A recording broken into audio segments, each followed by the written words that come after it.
Listo, ahora sí, ya son las 9:05, ya estamos grabando. Bueno, bienvenidos todas las personas que están el día de hoy en nuestro miércoles de Webinar Guide. Hemos trabajado en conjunto con SPC, un webinar muy especial para ustedes que se llama La ciberresiliencia en las organizaciones. Este estaría a cargo de Carlos García, quien es el gerente de soluciones de ciberseguridad, y Guillermo de León es el arquitecto de soluciones de SPC. Muy, muy buenos días, Carlos y Guillermo. Tengan el día de hoy.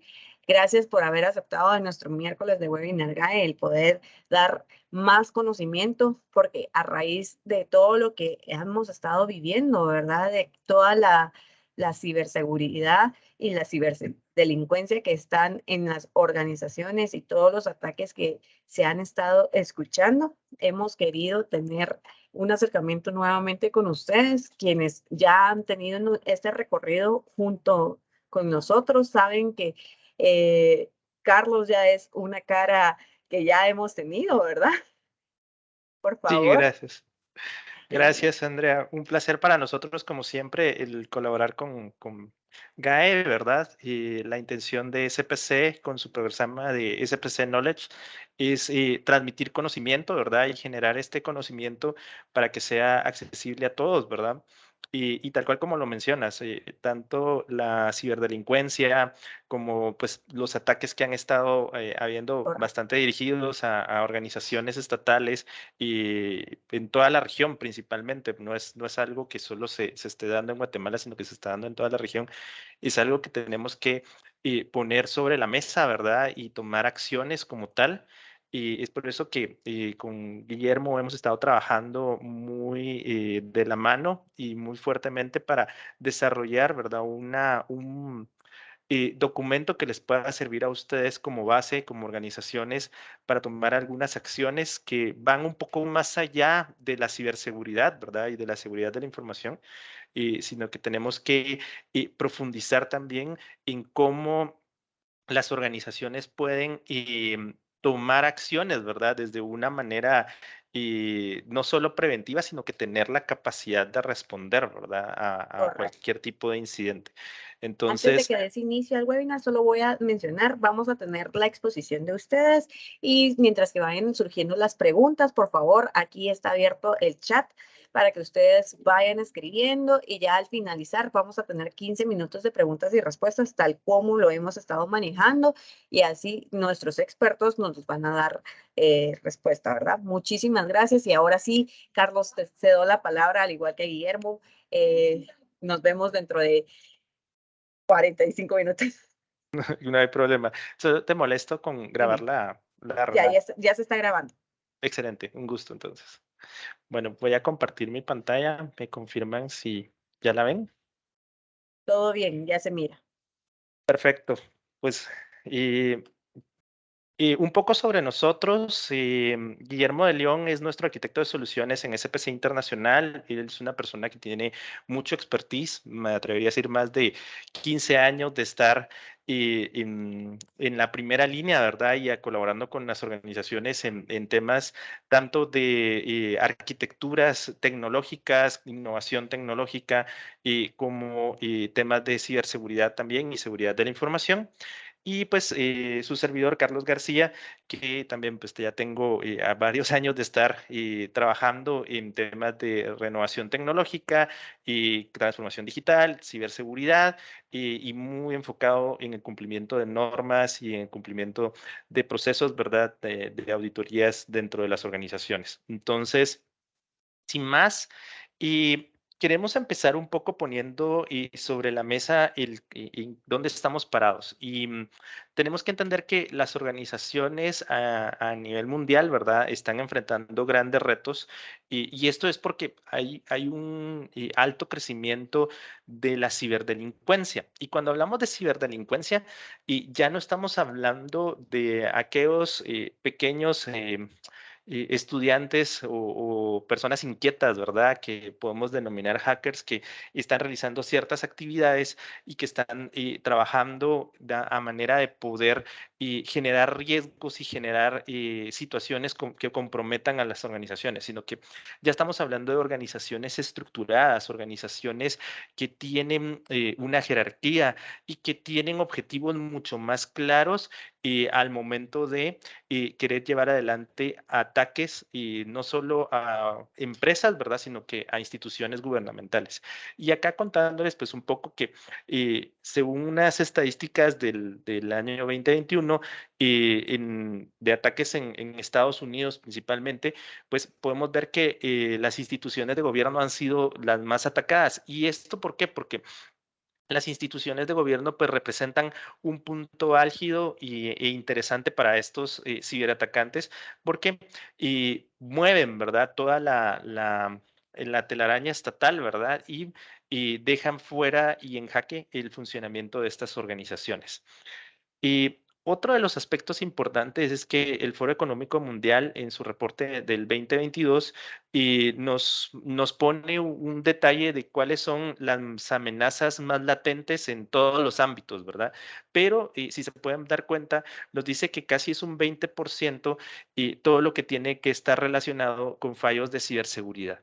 Entonces, nos está diciendo que las organizaciones y las instituciones de gobierno tienen que poner ojos sobre este tipo de situaciones. Ya no es algo que solo compete a los equipos de tecnología, sino que va más allá de estos equipos de tecnología y tiene que ser algo de toda la organización, de toda la entidad, desde el liderazgo, ¿verdad? Que tienen que tomar cartas en el asunto y conciencia de que estas situaciones ponen en riesgo las operaciones de la institución y de la organización.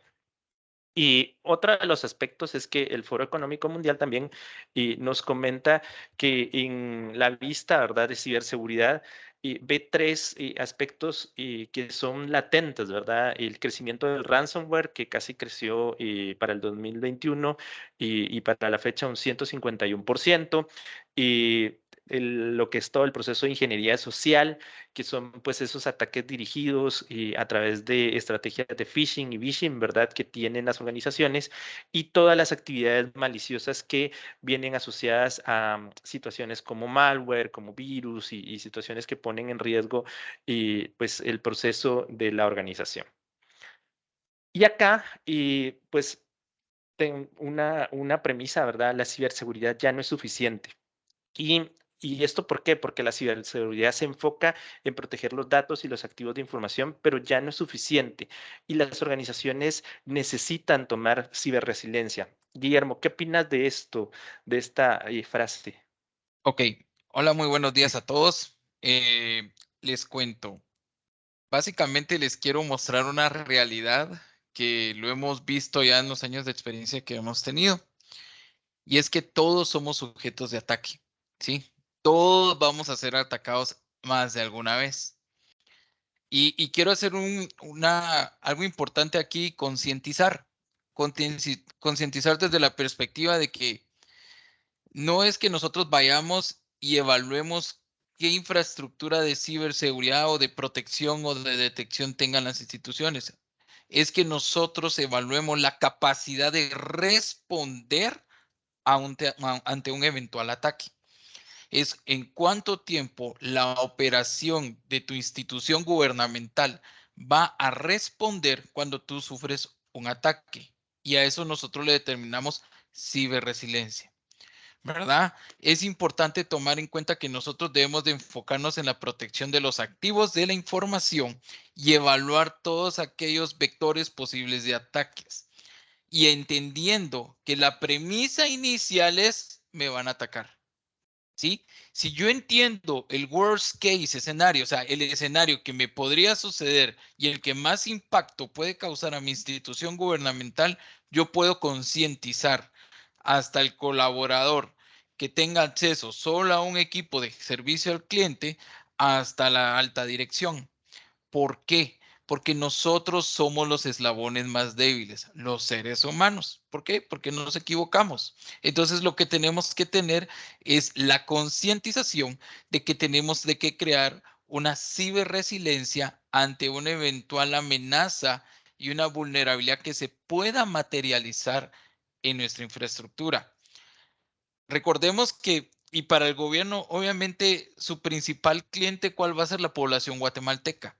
Y entonces, nuestro enfoque va a ser servirle a la población con nuevos servicios, agregando valor por medio de digitalización. Y entonces, cuando agregamos valor, tenemos que tener en cuenta que tenemos que ser una organización resiliente, entendiendo de que tengo que tener una capacidad de respuesta ante un eventual ataque, ¿verdad? ¿Cómo definirías entonces la ciberresiliencia, Guillermo? Ok, ciberresiliencia es una capacidad. Si es una capacidad que yo tengo para poder preparar mi organización, para poder defenderme y sobre todo, y lo pondría subrayado, capacidad de responder, ¿verdad? Capacidad de responder evaluando los tiempos de respuesta que yo tengo para poder echar a andar mi operación. ¿Verdad? Hemos tenido casos en Latinoamérica en donde pasan 3, 4, 5 meses y la operación está tratando de levantarse después de un eventual ataque en el cual toda la información y los activos de la información fueron afectados. Entonces, si lo ponemos desde esta perspectiva, la resiliencia es como un músculo, ¿sí? Y ese músculo cada vez va a ir creciendo conforme yo me vaya preparando para eso. ¿Verdad? Entonces, para mí, ciberresiliencia es una capacidad que nosotros tenemos como instituciones para responder, para prepararnos ante cualquier materialización de una vulnerabilidad de mi organización. Cuando hablamos de un ciberataque, ¿verdad? Todas las organizaciones podemos ser víctimas de este tipo de situaciones y lo que tenemos que entender es, y por qué hablamos de ciberresiliencia, porque va más allá de la capacidad de responder, ¿verdad? Ante ese ataque, sino que es de poder visualizar cuáles son esos factores claves y esos insumos claves tecnológicos, ¿verdad? Que van a permitir a la organización y poder continuar con la operación, porque aquí el factor importante, y como lo decía Guillermo, es que todos vamos a ser atacados en algún momento. Esto es como el COVID, ¿verdad? O sea, en algún momento a todos nos va a dar COVID, pues lo mismo está sucediendo con los ataques cibernéticos. En algún momento todas las organizaciones vamos a ser víctimas de cualquier tipo de ataque. Y estos ataques pueden afectar nuestras actividades del día a día, como afectar completamente la operación o la prestación de servicios a los clientes y en este caso, pues a la ciudadanía. ¿Y por qué las plataformas de gobierno son atractivas? Pues y para los ciberatacantes, pues por estos tres grandes factores. El primero es porque, lógicamente, nosotros prestamos servicios, como lo decía Guillermo, y somos servicios indispensables, ¿verdad? A los ciudadanos, ¿verdad? Entonces, y estos servicios pues se vuelven atractivos porque ellos lo que buscan, ¿verdad? Es realmente afectar operaciones que duelan, ¿verdad? Entonces, y al doler, pues lógicamente nos coaccionan y nos presionan a cumplir con sus demandas, ¿verdad? El segundo es que nosotros dentro de nuestras instituciones tenemos procesos, ¿verdad? Que en su mayoría son críticos, como son servicios de salud, registros legales, fiscales, aduanales, ¿verdad? Tenemos casos en Latinoamérica de ciberataques que han afectado todo el proceso aduanal y han dejado pues fuera de operación el sistema de aduanas, ¿verdad? O el sistema de transporte. Y eso pues quiera que no pone en jaque a cualquier país, ¿verdad?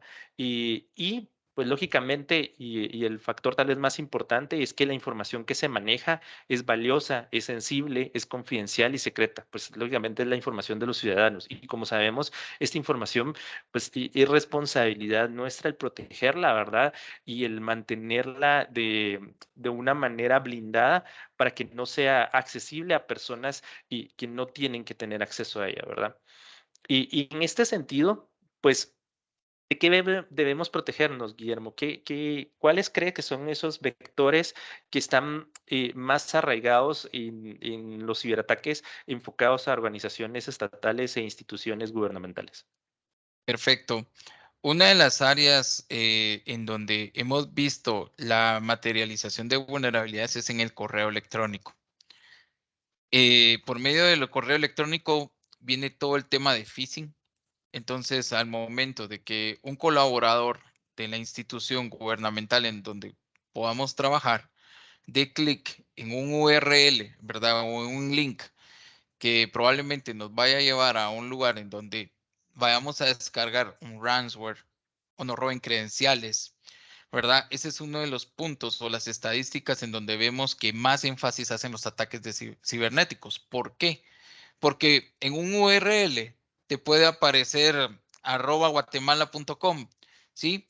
Pero resulta ser que en la U va incrustada otra A y aparece Guatemala con doble A. Ya con eso ya es raíz suficiente para que tus credenciales hayan sido compartidas y al link que accediste ya capturaron toda la información que requerían. Entonces, normalmente los ataques vienen por phishing. Ese es uno de los puntos más débiles que hay. Por eso hablamos de que el ser humano puede estar propenso a que en el día a día, porque nos sumergimos todos en la operación, ¿verdad? Somos tan pocos colaboradores en algunas organizaciones de que el día a día nos va consumiendo. Y entonces, como el día a día te va consumiendo, no le vas a poner atención a un correo electrónico. ¿Y qué sucede? Cuando das clic ahí, es materia suficiente para que seamos expuestos para un ataque eventual. Por ahí es donde vienen. De ahí vienen temas de malware y podrán decirme, sí, pero tengo antivirus. No es suficiente. Créeme, no es suficiente, no llega hasta ahí, ¿verdad? Temas de ataques de denegación de servicio. Básicamente ataques de denegación de servicio es cuando vienen, por ejemplo, agarran múltiples paquetes a través de internet y entran y quieren atacar tus puntos de perímetro, tu borde perimetral en internet, ¿verdad? Entonces vienen y empiezan los ataques masivos y tratan de botar tu infraestructura o los servicios, procesos y valores que tienes expuestos en internet. Y entonces, ¿qué hacen? Botarte tus aplicaciones y el resultado de todo esto es que estés fuera de servicio. Y ransomware, que es el secuestro de información conforme a un pago que tú das. ¿Por dónde viene el ransomware? Voy a la primera etapa, el phishing y la sustracción de credenciales. Con que des link, basta y sobra para que tú ya abras la puerta para que tengas un eventual ataque. Y eso es uno de los temas principales por la cual nosotros debemos, de nuevo, poder concientizar desde la alta dirección hasta el último colaborador de la importancia de la ciberresiliencia. El objetivo que nosotros buscábamos con esta charla y con este programa que les estamos compartiendo hoy es que puedan ir concientizando de manera gradual a cada uno de los colaboradores de sus instituciones para fortalecer todo el tema de ciberseguridad y del impacto a las operaciones, al servicio, a los procesos que sus instituciones brindan. Justo mencionas algo clave y ahí es donde entramos ya un poco. La ciberresiliencia tiene 4 enfoques y hace un momento decíamos que la ciberseguridad no es suficiente, ¿verdad? Y para llevar adelante un proceso de protección de este tipo, y porque la ciberseguridad pues son esos controles técnicos y procedimentales, ¿verdad? Para proteger esos activos de información, pero hay otros 3 elementos que tenemos que sumar a esta fórmula y uno es la gestión de riesgos, ¿verdad? Que es que las organizaciones lleven un proceso continuo de la evaluación y el impacto, ¿verdad? Que podría tener la materialización de uno de estos riesgos, ¿verdad? Y el siguiente es la parte de la continuidad del negocio, que es que podamos visualizar cuáles son esos servicios y procesos críticos que podrían verse afectados por cualquiera de estos ataques o factores que mencionábamos hace un instante y que podrían pues perjudicar la operación de la organización. Y por último, pues la parte de recuperación de desastres. ¿Qué quiere decir esto? Que las organizaciones tienen que tener la capacidad de recuperarse, ¿verdad? Ante cualquier eventualidad y ante cualquier situación que se presente en su día a día. Y eso es un poco lo que mencionábamos desde el inicio. O sea, la ciberresiliencia es ir desde esa línea de protección a tener la capacidad de responder y recuperarnos. Entonces, y todo ese proceso es lo que nosotros tenemos que visualizar como organizaciones y qué tan preparados y qué tan resilientes, ¿verdad? Hemos venido siendo año tras año. Y muchas organizaciones llevan planes de continuidad de negocio, planes de recuperación de desastres, pero lo hacen por temas de cumplimiento o lo hacen simplemente por por procesos, ¿verdad? Pero realmente no se llevan las pruebas y no se hacen las verificaciones, ¿verdad? De estos planes para poder estar conscientes y preparados. Y esto es como lo mencionaba Guillermo, esto es como un músculo, ¿verdad? O sea, tenemos que entrenar el músculo para que entonces el músculo esté lo suficientemente fuerte para estar preparado ante cualquier situación. Y acá, dentro de la ciberseguridad, ¿verdad? Hay 4 pilares importantes, y que es la protección, la detección, la respuesta y la recuperación. Y aquí colocamos nosotros algunos porcentajes. Según Gartner, ¿verdad? Que es uno de los mayores evaluadores, por decirlo así, en temas de tendencias y ciberseguridad, nos menciona que las organizaciones a nivel mundial, el 85% de las organizaciones cuentan con tecnologías y equipos de protección. Están full enfocados a la protección, y un 10% de estas pues solo tienen la capacidad de detección, un 3% de estas tienen la capacidad de responder, y solamente un 2% tienen la capacidad de recuperarse. ¿Qué piensas de esto, Guillermo? Hay un punto importante en estos pilares. Vean, está la protección, recuperación, detección y respuesta. Y muchas veces entendemos de que el mismo enfoque de las instituciones es, ok, TI es la parte de seguridad. TI tiene que velar por la ciberseguridad, por atención de usuarios. TI tiene que velar por la infraestructura tecnológica. TI tiene que velar por la parte de desktops, velar por el antivirus, velar por los directorios activos. O sea, TI es multifuncional, ¿verdad? Y entonces ustedes me preguntarán, mira, Guillermo, pero está bien, tenés cuatro pilares, pero yo no tengo nada, ¿verdad? ¿Por dónde empiezo? ¿Qué tengo que evaluar? ¿Cómo empiezo a tener una guía? ¿Sí? Y lo que te recomiendo ahí mucho es que tú puedas aportar y agregar valor cuando empiezas a tomar un marco de referencia. Un marco de referencia te permite tener controles que te dicen, ok, en el pilar de protección, ¿qué necesito? Ok, necesito el control, seguridad de la información y tener actualizado mis antivirus. Ok, tengo que revisar si mi antivirus está en garantía, si tiene la suscripción al día. Tengo que revisar si tengo un firewall, si tengo el tema de Zero Trust, ¿verdad? Sobre estos pilares, yo te recomiendo que para poder iniciar de cero, ¿verdad? Porque muchos nos enfrentamos a esto. En lo particular, yo me he enfrentado con visitas hacia clientes finales en donde dicen, mira, yo hago de todo, ¿verdad? Y no tengo personal para gestionarlo, no tengo presupuesto para tener un auditor, una firma de auditores de sistemas que me vengan a auditar mi proceso de negocio, mi proceso de TI, mis objetivos, todo lo que conlleva una auditoría de sistemas. Entonces ellos me preguntaban, mira, ¿qué podemos hacer? Mi sugerencia es, si no tenés un recurso, presupuesto que pueda hacerlo, que pudieras ir a un marco de referencia. ¿Qué marcos de referencia existen? Carlos es experto en esos marcos de referencia. Yo te podría decir, puedes usar NIST, ¿verdad? Que está en internet, lo puedes acceder, hay material ahí de sobra para que tú puedas identificar cómo iniciar y poder apoyarte en estos pilares. Porque como te repito, la pregunta es, ¿por dónde inicio? ¿Verdad? Yo solo tengo 4 o 5 servidores adentro. ¿Cómo los aseguro? ¿Cómo puedo ayudar o concientizar a mis usuarios? ¿Qué tengo que ver para poder fortalecer a mi firewall? ¿Qué reglas de control de acceso tengo que hacer en mis equipos de red? ¿Verdad? Todo ese tipo de cosas. Muchas veces nos sentimos a ciegas y la mejor manera es tener un marco, ese marco que te vaya a guiar. Y entonces, para que tengas esos 4 pilares, puedes buscar información que igual Carlos te va a ir contando en el transcurso de la presentación, porque él es experto en esa parte, pero esa parte nos ha ayudado a nosotros a decir, ok, tenemos el marco regulatorio en NIST, ok, evaluemos cómo podemos ir soportando ese marco regulatorio con una arquitectura orientada a los servicios, a los procesos y a lo que tú puedas ofrecer hacia tu cliente final. Y tu cliente final es la población guatemalteca. Entonces recordemos que lo mejor o el caso que nosotros tenemos que tomar es yo voy a ser atacado. Y si yo voy a ser atacado, voy a agarrar conciencia de que tengo que protegerme en estos 4 pilares. Es correcto. Y los marcos, como lo mencionas, pues son tal cual, marcos de referencia que nos dan una receta, digámoslo así, base, que podemos llevar adelante para llevar ciertas acciones y ciertos controles de protección.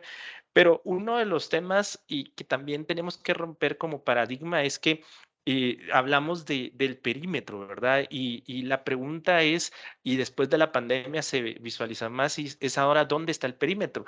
Y realmente, hoy por hoy, no tenemos un perímetro de donde, pues, que tengamos que proteger, sino que el perímetro se encuentra en los usuarios, en los dispositivos, y el perímetro se ha extendido, ¿verdad? Y esto pues también lógicamente nos complica en medida de la protección, de la detección, de la respuesta, ¿verdad? Porque tenemos que ver otros campos de acción y otras interacciones que tienen los usuarios y los dispositivos con nuestras organizaciones y con nuestras instituciones. Entonces, hoy por hoy no podemos pensar en tener solamente una garita de acceso, ¿verdad? Sino que sería un firewall, sino que tenemos que pensar en tener soluciones mucho más eficientes que nos permitan controlar todos los accesos y todos los recursos que un usuario, tanto interno como externo, está solicitando y está requiriendo de nuestra infraestructura. Y otro aspecto importante que también tenemos que evaluar es que la ciberseguridad ya no es solo un proceso lineal, ¿verdad? Sino que esta debe de adaptarse, o sea, ya no es como esa receta, ¿verdad? De primero hecho la sal para luego echar el agua, o sea, tiene que ser un proceso adaptativo, ¿verdad? Para implementar soluciones que se adecúen a nuestros procesos de negocio, a nuestras operaciones como organizaciones y que principalmente pues se adapten a esas necesidades y esos riesgos que estamos visualizando en el futuro. Y acá, pues justo menciono la palabra riesgos y Guillermo hacía algunas, digamos, en sus intervenciones hacía algunos comentarios y algunas preguntas claves que les quiero dejar sobre la mesa y es por dónde empezar. Y debemos de identificar los procesos críticos de la institución que dependen de la tecnología.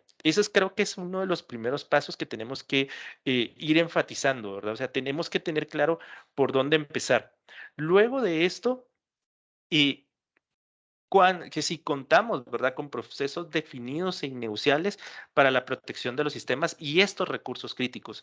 O sea, tenemos que tener claro que nosotros somos los primeros y los responsables de proteger estos activos. Y estos activos, estamos hablando de activos tecnológicos donde se almacena la información, donde se procesa los datos. Todos esos activos, pues tenemos que contar con procesos definidos e innegociables, ¿verdad? Que nos permitan esa restricción. De ahí, evaluar cuál es la capacidad de respuesta que como institución tenemos para recuperarnos ante un incidente y cuánto tiempo estamos almacenando de backups, cuánto tiempo estamos manejando información de respaldo, dónde la estamos almacenando y principalmente a veces una de las cosas que más se olvida es quiénes son mis proveedores claves o en quiénes me tengo que apoyar, ¿verdad? Dentro de este plan de recuperación que tengo que llevar adelante en cualquier eventualidad. Y, y en ese sentido, Guillermo, pues acá te pongo yo los pasos para un modelo de ciberresiliencia. ¿Y cuáles crees que deberían de ser muy enfatizados los puntos que deben de tomar en consideración? En primer lugar, en la gestión de riesgos, ¿verdad? Como les digo, pueden tomar un marco de control para evaluar el nivel de madurez acerca de los riesgos que podemos tener y la probabilidad de que se puedan materializar las vulnerabilidades, ¿verdad? Y hay un tema, el BCP y el DRP, Plan de Recuperación de Desastre y Plan de Continuidad de Negocio. Vamos a profundizar en ellos. Sin embargo, hay varios factores que tenemos en cuenta. Yo quiero hacer énfasis en los planes de recuperación. ¿Por qué? Porque los planes de recuperación van enfocados a TI, ¿sí?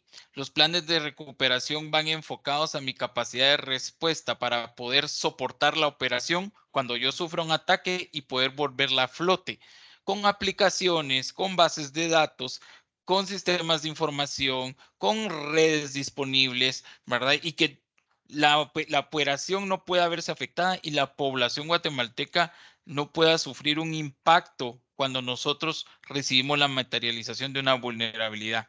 Como repito, tenemos que tener toda la evidencia de que nuestros planes de recuperación y nuestros planes de continuidad de negocio, en donde la continuidad del negocio es transversal desde todos los ejes en todas las instituciones, que no solo abarca TI, tenemos que tomar en cuenta. Entonces, evaluamos gestión de riesgos y plan de recuperación de desastres y planes de continuidad de negocio. Y sí, y acá, digamos, hemos hablado hace un momento de la ciberseguridad, hemos visto cuáles son los 4 pilares de la ciberseguridad, pero esto no es suficiente si no les ponemos encima esta capa de gestión de riesgos. Ya sabemos cuáles son los riesgos que están latentes y hemos hablado del malware, del phishing. Entonces, y la pregunta es, ¿cómo estamos gestionando estos riesgos a través de estos pilares de la ciberseguridad? O sea, de nada nos sirve conocer estos riesgos si no estamos adecuándolos, ¿verdad? Y tratándolos en estos pilares de ciberseguridad. Y luego, pues entender, como les digo, no es un proceso de tecnología, pero sí es un proceso integral dentro de la institución. ¿Cuáles son esos procesos y servicios que son vitales para el funcionamiento y la continuidad de la institución? ¿Y qué acciones estoy haciendo yo para proteger esos procesos y para respaldar estos procesos? Y por último, pues bueno, está bien, supongamos, se dio el incidente, se da la actividad. ¿Qué estamos haciendo o qué capacidad tengo para responder? Hace unos días publicó el gobierno de Costa Rica que hasta ahora se recuperó del ataque que tuvieron en el mes de mayo. Y hasta ahora pueden decir que están a un 100% en sus sistemas. Entonces, estamos hablando que ha pasado un periodo bastante largo en este proceso de recuperación que ha afectado todos los servicios que ellos prestan a la población. Y entonces, la pregunta es, ¿qué capacidad tenemos nosotros como instituciones para llevar adelante un plan de recuperación ante cualquier tipo de incidente, desde el más mínimo que podamos considerar? Y ahí es donde entra en juego pues esta fórmula, ¿verdad? O sea, gestión de riesgos, continuidad de negocio y plan de recuperación.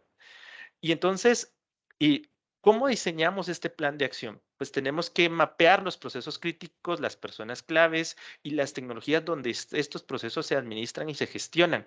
Y eso va a llevar pues un primer paso, ¿verdad? O sea, entender cuáles son esas actividades que hoy en mi institución son vitales, ¿verdad? Para poder llevar adelante toda la prestación de servicios y no quedarme fuera, ¿verdad? Y que la población no se vea afectada, porque acá vamos a hablar de 2 temas. Uno es, por un lado, la afectación del servicio, o sea, que yo tengo que estar proveyendo un servicio y que tengo que estar de cara a mi cliente, ¿verdad? Que tengo que estarle proveyendo este servicio y no puedo dejar que este servicio no esté disponible, pero por otro lado, también tengo que proteger los datos y la transaccionalidad de estos datos dentro de estos servicios. Entonces, son 2 enfoques que tenemos que tener y para esto, pues tenemos que entender cuáles son esos procesos, esas personas y esas tecnologías que están involucradas para llevar adelante un plan de acción. Y acá, pues tenemos que entender qué es lo que debe llevar un proceso de gestión de riesgos. Y si quieres, Guillermo, te dejo ahí con la intervención. Gracias, Carlitos. En primer lugar, lo que tenemos que entender es el listado de riesgos. Definir cuáles son esas áreas en donde podríamos ser vulnerables ante una materialización de una ciberamenaza. En segundo lugar, debemos de medir el impacto, medir qué pasaría si. Esa es la pregunta que nos tenemos que hacer. ¿Qué pasaría si perdemos la data? ¿Qué pasaría si nuestra red se viene abajo? ¿Qué pasaría si algún colaborador es vulnerado por medio de un ataque de phishing? Luego, si tenemos que verificar controles, como te repito, si no tenés controles, puedes apoyarte en marcos de referencia que tú pudieras adoptar para empezarlos a diseñar dentro de tu institución gubernamental. Y el último 4 es establecer controles, ¿verdad? Listas, evalúas impacto, verificas, ¿verdad? Si tenés esos controles y si no, te traes un marco de referencia a tu organización y luego establecer los controles. Los controles van orientados, como bien explicaba Carlos, a procesos, a personas, a tecnologías de la información y puedes abarcar diferentes áreas de enfoque. ¿Por qué? Porque lo que queremos es, repito, fortalecer la ciberresiliencia, que puedas responder, que tengas la agilidad dentro de tu institución para decidir qué hacer. Porque aquí hay otro tema importante que no involucra esta presentación de ciberresiliencia, pero hay algo que tenemos que estar preparados y es cómo vas a gestionar la crisis. ¿Qué va a pasar si algún riesgo es materializado? ¿Qué va a pasar si hay un impacto? ¿Cómo vas a gestionar a tus equipos de trabajo? Y la pregunta es, ¿tenés esos controles? ¿Cómo vas a medirlos? Y me dirás, mira, Guillermo, no tengo ahorita porque no estoy pensando en eso, porque yo tengo que salir a producción con una aplicación muy sencilla o responder a una necesidad de la alta dirección. Perfecto. Pero a veces es importante evaluar y entender antes de avanzar. ¿Por qué? Porque necesitamos cubrir todos aquellos posibles vectores de ataque que podamos tener y un riesgo se pueda materializar. Y los riesgos, como lo hemos estado mencionando, se deben de evaluar desde la perspectiva del servicio. O sea, no es solo desde la perspectiva de la tecnología. Y entonces aquí, al verlo desde esta perspectiva del servicio, vamos a entender la verdadera necesidad de ser abordados, tratados y el impacto que estos pueden tener. O sea, vuelvo a dar el ejemplo, ¿verdad? O sea, tenemos una institución que es afectada, con esto se afecta todo el proceso de aduanas y esto pues lleva a que las aduanas no puedan operar eficientemente o incluso, mejor dicho, no pueden operar. Entonces, imagínense el impacto que esto puede llegar a tener. Pero si lo miro solo desde la perspectiva de la tecnología, pues posiblemente solo voy a evaluar, bueno, se me cae un servidor, se me cae una red, se me cae la conexión, no tengo acceso a una aplicación, pero si lo evaluamos desde la perspectiva del negocio es, ok, ¿qué impacto tiene que no pueda transaccionar todos los procesos aduanales? Y entonces eso ya pega, ¿verdad? Entonces, o por ejemplo, que no pueda emitir algún tipo de documento, algún tipo de certificación, una certificación que es importante para un proceso legal. O sea, tenemos que entender que nuestro servicio agrega valor y es parte de una cadena de valor del aparato estatal. Y entonces tenemos que entender qué sucede si ese servicio no está disponible o no puede ser atendido. Y bueno, y si esto llegara a suceder, pues, ¿cuáles son los mecanismos alternos para que el servicio no deje de estar vigente? Entonces, acá, esos mecanismos alternos es lo que nosotros llamamos la continuidad del negocio y llevar adelante que la operación pues es la clave, ¿verdad? O sea, no es el sistema, no es la aplicación, no es la conectividad, es que la operación es la clave y lo importante es cómo mantener esa operación mientras pues tengo la capacidad de responder, de atender el incidente y de recuperarme, ¿verdad? Entonces, en esos aspectos de la continuidad de negocio, ¿qué tenemos que evaluar? Pues, y tener claro cuáles son esos servicios y procesos críticos que en primera instancia tengo que recuperar. ¿Cuáles son esos servicios críticos que tenemos que llevar adelante y que sí o sí tienen que estar disponibles? ¿Y cómo vamos a hacer para que estos estén disponibles? Lo segundo es cómo y quiénes son los encargados de esa recuperación, ¿verdad? O sea, tener claros quiénes van a ser ese equipo de bomberos, ese equipo de respuesta que tienen que llevar adelante ese proceso de recuperación. ¿Cuáles son y definir los tiempos máximos que se puede estar sin estos servicios y procesos sin que impacte al negocio? O sea, sin que impacte a la institución, sin que impacte a los procesos generales, ¿verdad? Que tienen que ver con este servicio y definir si la institución tiene la capacidad de perder información y si esto es tolerable para la misma. Aquí, Guillermo, no sé si quieres agregar algo. Correcto. Un plan de continuidad de negocio. Y estaba leyendo una de las preguntas que me pedían y estábamos evaluándola y de una vez la vamos a responder porque es aquí donde la respondemos. Y es que el plan de continuidad de negocio es transversal para todo el negocio. ¿Sí? ¿Qué quiere decir esto? Que tanto impacta a todos los niveles de interesados, alta dirección, procesos ágiles de servicio, TI como coordinador de las áreas de operación TI y dentro del plan de continuidad de negocio va el DRP. Por eso TI se encarga del DRP. El plan de continuidad de negocio va dirigido por una unidad o un comité directivo en donde están todas aquellas entidades o personas que están a cargo de la operación clave del negocio. Y TI se encarga de básicamente toda la parte tecnológica y para eso es el DRP. Y entonces tenemos que entender de que todas las unidades de negocio, por eso es que es transversal, debemos de entender procesos, servicios y quiénes son los encargados para echarlos a andar. Porque nosotros como TI podemos levantar la operación, ¿verdad? Les hablo desde mi perspectiva, ¿verdad? Porque de mi área yo soy TI y toda la parte de arquitectura de soluciones. Y basado en esto, yo les quiero contar una experiencia. Hace varios años estuve trabajando como parte de un equipo de fuerza de tarea élite, le llamaban, para un contact center a nivel global. Este contact center tenía un encargado de diseñar todos los procesos de continuidad de negocio y nosotros nos dirigíamos por un comité consultivo de continuidad de negocio. ¿Quién lo llevaba a cargo? El CEO. Él estaba totalmente involucrado con eso. Y entonces, desde la perspectiva de la continuidad de negocio, él dirigía y tenía a cargo ciertas personas claves dentro de la organización para evaluar el qué pasaría si. Y entonces nosotros en la fuerza de tarea de TI ya teníamos la documentación y los procesos necesarios para echar a andar la operación en caso de un desastre. ¿Sí? TI es desastre, recuperación de algo y continuidad de negocios dirigido por una junta directiva en donde evaluamos procesos de negocio, capacidad de poder transversalmente responder y evaluar los tiempos en que nosotros podemos echar a andar la operación cuando algo suceda. Y aquí quiero agregar algo. Algo que tiene que tener el plan de continuidad de negocio y tal cual lo dice Guillermo, esto está dirigido desde la alta dirección, ¿verdad? O sea, tiene que tener el involucramiento de las personas claves y las tomadoras de decisiones. Es uno, la operación alternativa. O sea, si esto no está funcionando, ¿cómo seguimos adelante prestando servicios y a través de una operación alternativa?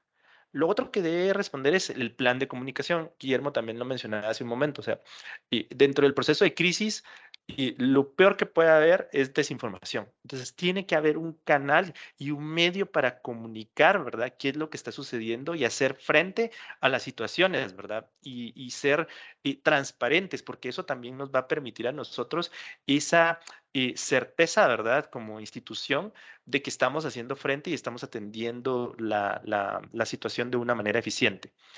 El tercer punto es el equipo de toma de decisiones. Aquí es donde se toman decisiones y voy a regresar a un slide.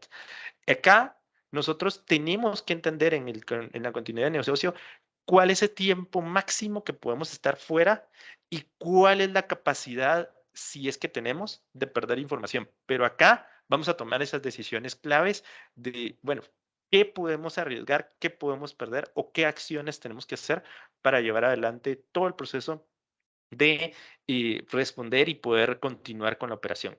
Y por último, ¿cuál es ese punto de vuelta a la normalidad, ese punto aceptable donde decimos, ok, nos hemos recuperado después de 5 meses, después de 6 meses, pero nos hemos recuperado y estamos ya funcionando al 100% y en la normalidad? Y esto, como lo mencionaba Guillermo, pues va amarrado al plan de recuperación o al DRP. El DRP, y como lo menciona, es un plan, ¿verdad? Un documento que tiene que detallar de manera íntegra, ¿verdad? ¿Cuál es ese proceso tecnológico que tenemos que llevar adelante para levantar los servicios, levantar las conexiones y llevar adelante pues todo ese proceso de recuperación? Pero, ¿cuáles son los factores claves de un plan de recuperación? Uno es la prueba. Se debe tener claro que para recuperar el servicio y cada servicio crítico debe estar probado y esto debe ser constante. Y aquí regreso a la analogía del músculo, ¿verdad? O sea, nosotros si no entrenamos el músculo no vamos a tener la capacidad de poder ir aumentando el peso, ¿verdad? Entonces, tenemos que entrenar, ¿verdad? Y hacer las pruebas constantes para que el plan de recuperación sepamos y tengamos la certeza que es funcional. Y eso es la palabra, que es funcional. Luego, asegurar que los procesos críticos que se cubren con la infraestructura suficiente. Hay casos donde la infraestructura del sitio alterno o del plan alterno no soportan la infraestructura real. Entonces, tenemos que entender que al momento de una eventualidad, nos tenemos que trasladar a una infraestructura alterna y esta infraestructura alterna tiene que tener la capacidad de soportar pues la infraestructura real o por lo menos los servicios críticos. Tenemos que tener este sitio alterno. Y ha sucedido muchas veces, y cuando hablamos de un sitio alterno no estamos hablando de un lugar físico, estamos hablando realmente de una operación alternativa, ¿verdad? ¿Y qué es lo que sucede? Y muy clásicamente, Guillermo no me dejará mentir, sí, nosotros tenemos un proceso de recuperación, un proceso de backups, un proceso de todo, ¿y dónde está? Dentro de la misma infraestructura. O sea, estamos poniendo, como se dice muy comúnmente, los huevos en la misma canasta, en la misma cesta, ¿verdad? Entonces, no podemos poner todo en el mismo lugar. Tenemos que tener sitios alternos o sitios que nos permitan, ¿verdad? Llevar esa operación de una manera paralela. Y sobre todo, la parte de la documentación. Todos los procesos y cambios que se hacen dentro de la infraestructura deben estar documentados y de ser accesibles por las personas responsables para que ellos sepan qué es lo que se ha realizado y cómo tienen que llevar adelante. Pero acá entra un proceso donde se engloba, ¿verdad? No solo el plan de continuidad del negocio BCP con el plan de recuperación, porque IT va a estar enfocado en llevar adelante la recuperación de los servicios, la recuperación de la tecnología, pero por arriba tenemos que tener gente que va a estar tomando las decisiones importantes, ¿verdad? Y claves dentro de todo este proceso de recuperación. No sé, Guillermo, si quieres agregar. Sí, yo sé, yo creo que vamos contra el tiempo, pero quiero ahondar un poquito esto en experiencias personales. Les voy a contar.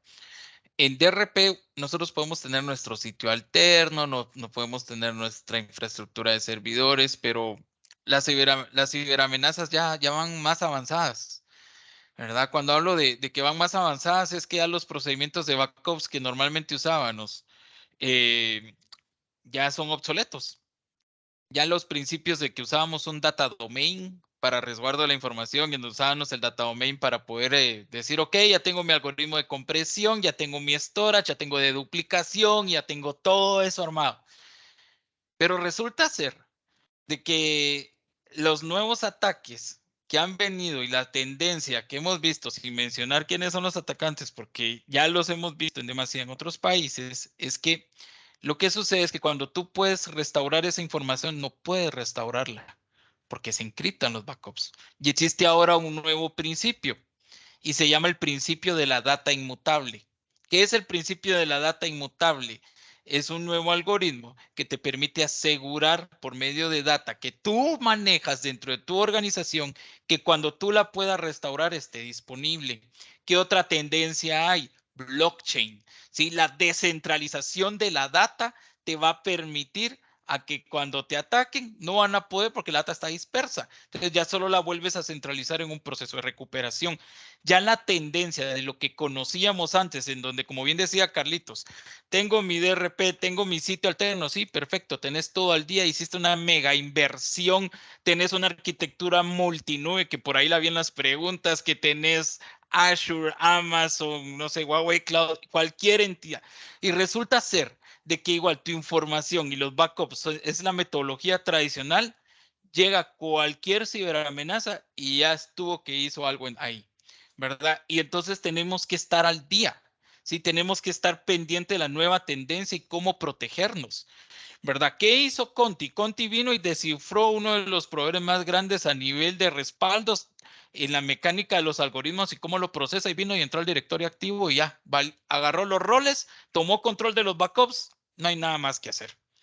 Y entonces tenemos que entender y evaluar y estar pendientes de las nuevas tendencias de ciberataques y cómo nosotros nos podemos definir. Y la más importante se denomina inmutabilidad de la información, ¿verdad? La data inmutable te permite poder resguardar y estar prevenido hasta el día de hoy, porque esto es un mundo ágil, es un entorno incierto, ¿verdad? Que pueden estar miles de desarrolladores tratando de ver cómo nos atacan, ¿verdad? Pero de momento la inmutabilidad de la información es un principio básico que tienes que tener en cuenta para hacer tu plan de recuperación de desastres.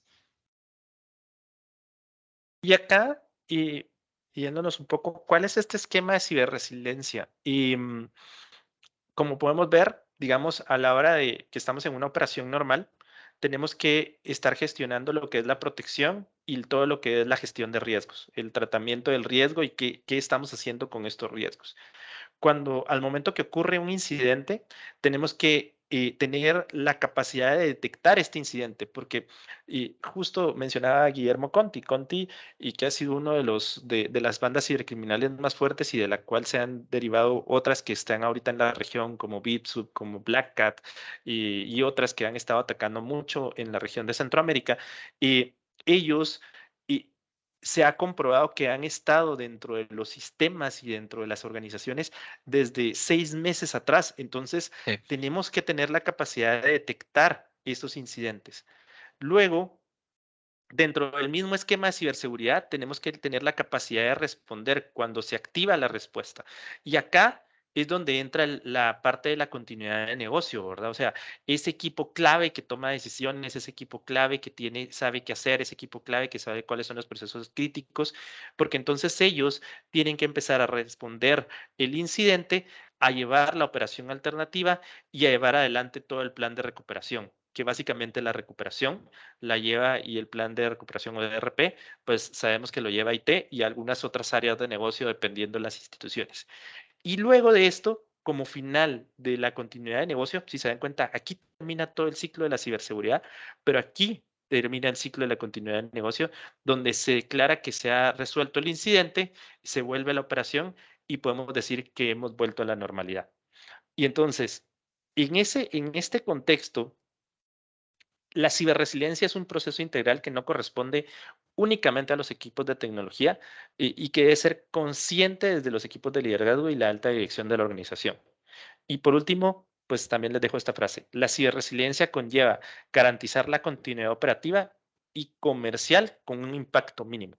Y eso es lo que buscamos con un proceso de ciberresiliencia bajo estos 4 enfoques: ciberseguridad, gestión de riesgos, continuidad del negocio y plan de recuperación. No sé, Guillermo, si quieres tener alguna última intervención o pasamos a las preguntas. Creo que pasaríamos a las preguntas por tiempo, Carlitos. Excelente, listo. Les dejo acá nuestros datos de contacto y no sé, Andrea, si nos puedes ayudar con Con las gusto. preguntas.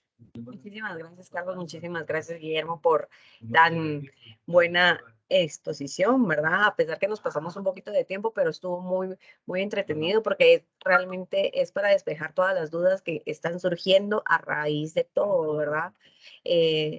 Bueno, tenemos varias preguntas. Si nos dan tiempo, vamos a irles contestando. Vamos a tener de aquí unos 10 minutos más porque conocemos que es el tiempo de las demás personas, ¿verdad? Estos 4 pilares de ciberseguridad están inspirados en el marco de ciberseguridad de NIST.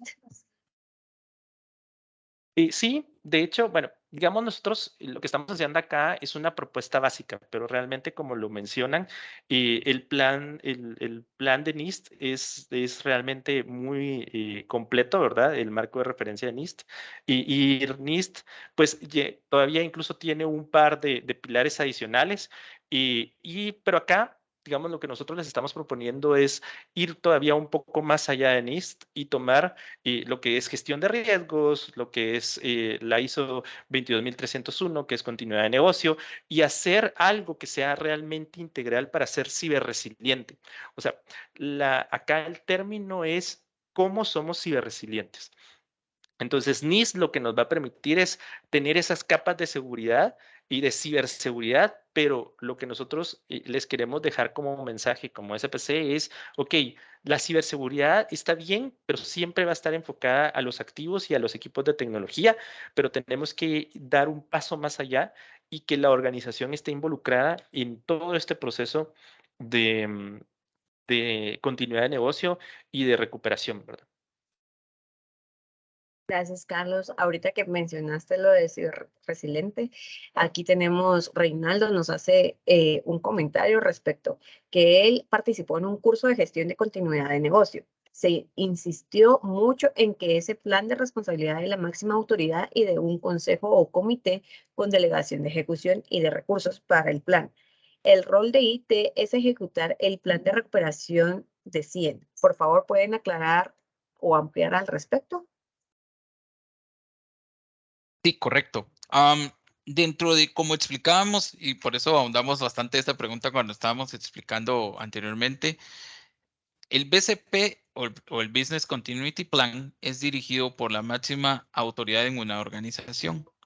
¿Por qué? Porque si no tenemos el compromiso de ellos, cuando llegue un momento de entrar a echar a andar estos planes de recuperación o continuidad de negocio, mejor dicho, no vamos a tener el apoyo suficiente y podemos tener ese tope, ese obstáculo. Entonces es dirigido desde la alta dirección, desde el jerarca máximo de una organización y por un comité dirigido. TI, nosotros como TI nos encargamos de recuperar el desastre, de poder decirle a la alta dirección, miren, ya estamos listos para echar a andar y ustedes ayúdennos con los procesos. Nosotros decimos, ok, echo a andar mi DRP, ¿verdad? Lo agarro y agarro todo lo que tengo que tener en mi plan de recuperación de desastres. Estoy listo y le digo al negocio, aquí estoy, echémoslo a andar. Y negocio dice, estamos listos, estamos preparados, perfecto, entremos a trabajar en conjunto. Por eso dentro del plan de continuidad de negocio, el DRP que es dirigido por TI está dentro de él. Muchas gracias por la aclaración, Guillermo. Tenemos una pregunta de Jorge Mario Alvarado. ¿Por qué Costa Rica se recuperó en 5 meses aproximadamente después de un ataque cibernético? Y es una pregunta un poco compleja de responder, pero la resumo de la siguiente manera. Y recordémonos que como instituciones, aunque estemos preparadas, y es un poco lo que les dejamos como lección, es que aunque estemos preparadas, tengamos los recursos, tengamos la tecnología, muchas veces el regresar a un proceso normal, ¿verdad? De funcionamiento de los dispositivos y de los equipos es un proceso largo, ¿verdad? O sea, si de hecho implementar un sistema es complejo, no digamos el volver a reimplementar, si lo queremos ver de esa manera, ¿verdad? Y más cuando sabes que todavía puedes tener pues ciertas vulnerabilidades dentro de tu infraestructura. Entonces, ¿qué es lo que tenemos que hacer? Pues tenemos que contemplar, y por eso insistimos mucho en la parte de probar, ¿verdad? El plan de recuperación, porque es la única manera que nosotros vamos a estar y saber qué tanto tiempo nos llevaría en un entorno, y ahí estamos haciendo un entorno simulado, ¿verdad? Recuperarnos. No imaginémonos en un entorno donde realmente estamos siendo atacados en el día a día. Muchas gracias, Carlos. William nos hace un comentario. ¿Recomendarían utilizar NIST y luego ITIL para DRP en la continuidad del negocio multinube?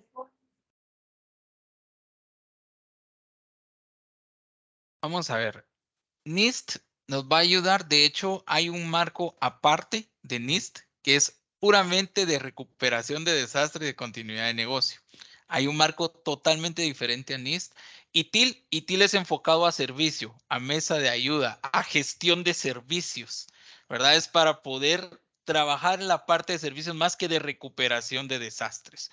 NIST nos puede ayudar a controlar, a prevenir y a detectar todo riesgo de ciberseguridad que yo puedo enfrentar.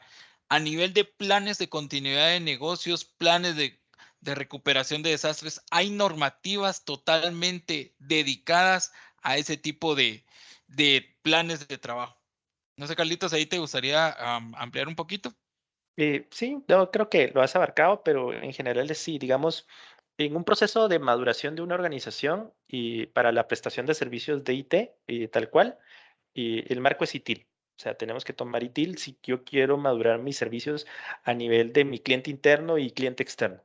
Ahora, si yo quiero ya realmente tener esa capacidad de ciberseguridad, el marco de referencia es NIST. Entonces, y dentro de NIST viene toda la parte de recuperación, que ahí está incluido la parte del DRP. Entonces, eso es en resumen. Gracias, Carlos, y gracias, Guillermo. ¿Cómo debo capacitar al personal de IT?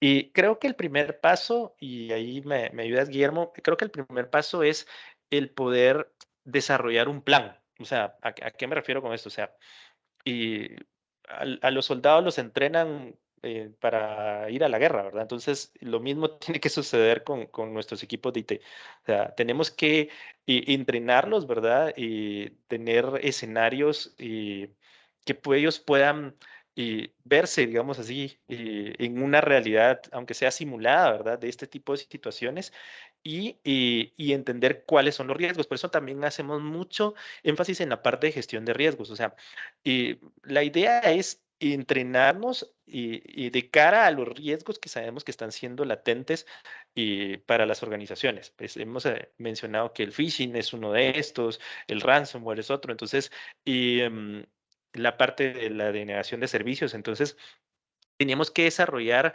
un plan de cómo nuestros equipos de tecnología estén entrenados y no solo para la parte de la protección y la detección, sino que para la parte de la respuesta, ¿verdad? O sea, ser ese equipo de emergencia que tenga la capacidad de responder y llevar adelante todo un proceso de recuperación, ¿verdad? No sé, Guillermo.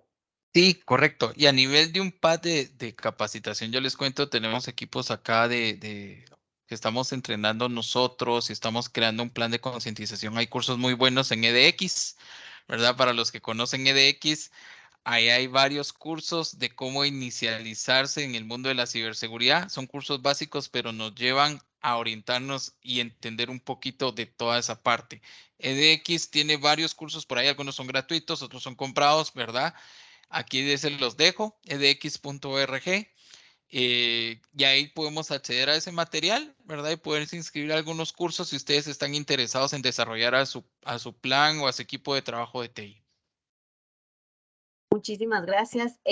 También nos hacen, bueno, realmente este webinar ha sido de bastante interés y uno se da cuenta por todas las preguntas que tenemos, pero estoy sacando unas pinceladas porque no nos va a dar tiempo.